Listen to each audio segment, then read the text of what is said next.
Perkenalkan, nama saya Naila Sifolga dan rekan saya. Nama saya Sofia Sekitar Lucia Rizona dengan NPM 043. Nama saya Alvina Sarah dengan NPM 049. Saya Novita Kendani dengan NPM 037. Titrasi adalah prosedur menentukan kadar suatu larutan. Dalam titrasi, larutan yang volumenya terukur direaksikan secara bertahap dengan larutan lain yang telah diketahui kadarnya atau larutan standar. Berdasarkan jenis reaksi yang terjadi, titrasi dibedakan menjadi titrasi asam basa, titrasi pengendapan, dan titrasi redoks. Titrasi asam basa adalah penentuan kadar suatu larutan basa dengan larutan asam yang diketahui kadarnya, atau sebaliknya, penentuan kadar suatu larutan asam dengan larutan basa yang diketahui dengan didasarkan pada reaksi netralisasi. Tujuan dari praktikum ini adalah untuk menentukan kadar larutan basa NaOH dengan titrasi asam basa. Alat yang digunakan antara lain labu Erlenmeyer, pipet ukur 5 mili, bulb, buret, statif, gelas beker, dan corong. Kemudian bahan yang digunakan antara lain larutan asam oksalat, larutan NaOH, fenolftalein, dan aquades. Titrasi merupakan teknik analisis yang memungkinkan penentuan kuantitatif zat yang terlarut. Teknik ini membutuhkan reaksi kimia lengkap antara analit atau titrat dan reagen atau titran. Titran yang diketahui konsentrasinya akan direaksikan dengan titrat untuk ditentukan konsentrasinya.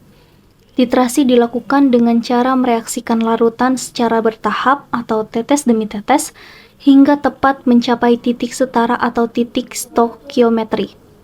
Titrasi asam basa dilakukan dengan menambahkan larutan standar secara perlahan-lahan ke dalam larutan sampel yang akan dititrasi sambil diaduk. Perubahan warna indikator akan terjadi saat titik akhir titrasi mendekat.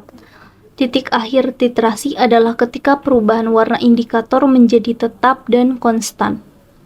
Metode titrasi asam basa dilakukan dengan menambahkan larutan standar secara perlahan-lahan ke dalam larutan sampel yang akan dititrasi sambil diaduk.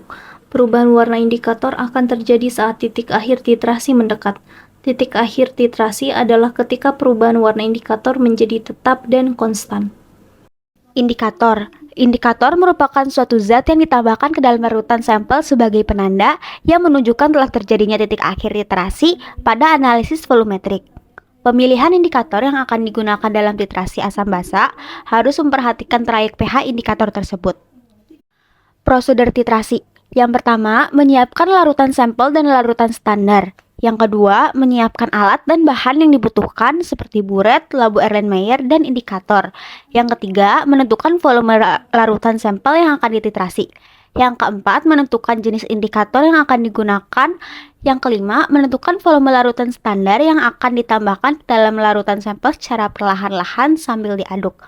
Yang keenam, yaitu mencatat volume larutan standar yang ditambahkan saat mencapai titik akhir titrasi. Kemudian ada kurva titrasi. Titrasi asam kuat dengan basa kuat.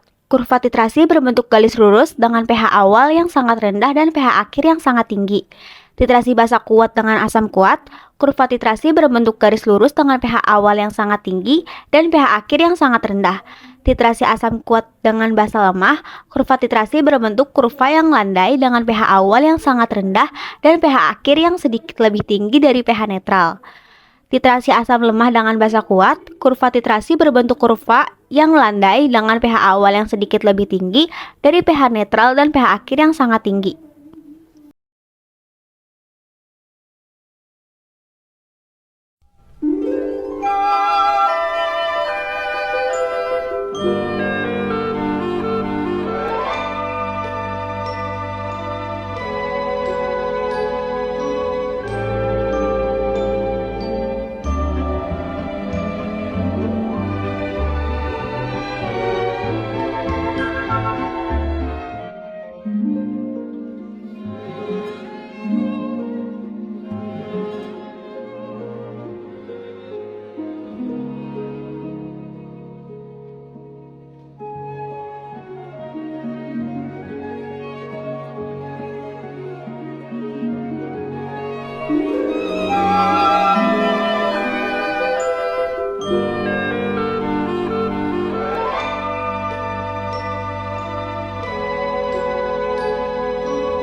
Tabel hasil praktikum titrasi asam basa.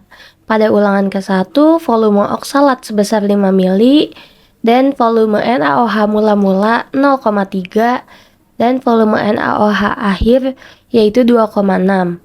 Kemudian dihasilkan volume yang dipakai sebesar 2,3. Pada ulangan kedua, volume oksalat sebesar 5 mili, kemudian volume NaOH mula-mula sebesar 3, dan volume NaOH akhir sebesar 5,5, kemudian menghasilkan volume yang dipakai sebesar 2,5. Perhitungan titrasi. Rata-rata volume NaOH yang terpakai yaitu C1 plus C2 dibagi N ulangan sama dengan 0,87 ditambah 0,8 dibagi 2 sama dengan 1,27 N. Kemudian yang kedua, C1 ditambah C2 dibagi N ulangan sama dengan 2,3 ditambah 2,5 dibagi 2 sama dengan 2,4 ml. Kemudian ada perhitungan titrasi yang bisa dilihat pada tampilan berikut. Prinsip titrasi asam basa. Titrasi asam basa melibatkan asam maupun basa sebagai analit ataupun titran. Kadar larutan asam ditentukan dengan menggunakan larutan basa atau sebaliknya. Titran ditambahkan tetes demi tetes sampai mencapai keadaan ekivalen yang biasanya ditandai dengan berubahnya warna indikator. Keadaan ini disebut sebagai titik ekivalen, yaitu titik di mana konsentrasi asam sama dengan konsentrasi basa atau titik di mana jumlah basa yang ditambahkan sama dengan jumlah asam yang dinetralkan, yaitu H+ sama dengan OH-. Sedangkan keadaan di mana titrasi dihentikan dengan cara melihat perubahan warna indikator disebut titik akhir titrasi. Larutan baku primer dan sekunder. Larutan baku primer adalah larutan standar yang digunakan untuk menentukan konsentrasi larutan asam atau basa lainnya. Sementara larutan baku sekunder adalah larutan standar yang digunakan untuk menentukan konsentrasi larutan asam atau basa primer. Pada praktikum lalu, contohnya senyawa yang digunakan sebagai larutan baku primer adalah asam oksalat. Sedangkan contoh senyawa yang digunakan sebagai larutan baku sekunder adalah NaOH. Standarisasi larutan NaOH. Larutan NaOH perlu distandarisasi karena NaOH adalah zat yang tidak dapat dianggap murni. Standarisasi dilakukan untuk menentukan konsentrasi sebenarnya dari larutan NaOH. Hal ini penting karena konsentrasi yang tepat diperlukan dalam berbagai aplikasi, seperti dalam analisis kuantitatif untuk menstandarisasi larutan baku sekunder dengan larutan baku primer. Indikator yang tepat untuk titrasi. Pada praktikum lalu, indikator yang digunakan ialah phenolphthalein. Nah, menurut kami, indikator yang lebih tepat dan sesuai digunakan untuk titrasi asam basa HCl dan NaOH adalah bromtimol biru dengan trayek pH 6 sampai 7,6. Karena HCl kan asam kuat terus ditambah dengan NaOH basa kuat akan menghasilkan NaCl atau garam dan H2O air dengan pH 7 yaitu netral, sehingga indikator yang tepat adalah bromtimol biru. Nah, trayek pH indikator yang digunakan dalam titrasi. Kemarin kan kita menggunakan PP ya. Nah, warnanya itu dari tidak berwarna menjadi merah muda dengan trayek pH 8,3 sampai 10. Faktor-faktor yang mempengaruhi kegagalan titrasi. Yang pertama, kesalahan si pengamat atau praktikan dalam mencampurkan larutan maupun melihat skala ukuran yang digunakan. Yang kedua, kesalahan dalam menentukan titik akhir titrasi dan titik ekivalen. Yang ketiga, alat dan bahan percobaan yang digunakan tidak layak pakai. Yang terakhir, kesalahan mengamati perubahan warna indikator sehingga satu tetes peniter pada saat hampir mencapai titik akhir dapat mengubah nilai pH secara signifikan, sehingga terjadilah perubahan warna dalam indikator secara langsung. Nah, terdapat sedikit perbedaan antara perubahan warna indikator dan titik ekivalen yang sebenarnya dalam titrasi. Kesalahan ini diacu sebagai kesalahan indikator, dan besar kesalahannya tidak dapat ditentukan.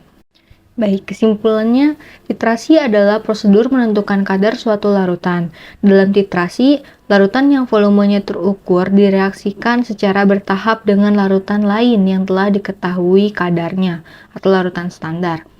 Nah, Titrasi asam basa adalah penentuan kadar suatu larutan basa dengan larutan asam yang diketahui kadarnya, atau sebaliknya, penentuan kadar suatu larutan asam dengan larutan basa yang diketahui dengan didasarkan pada reaksi netralisasi.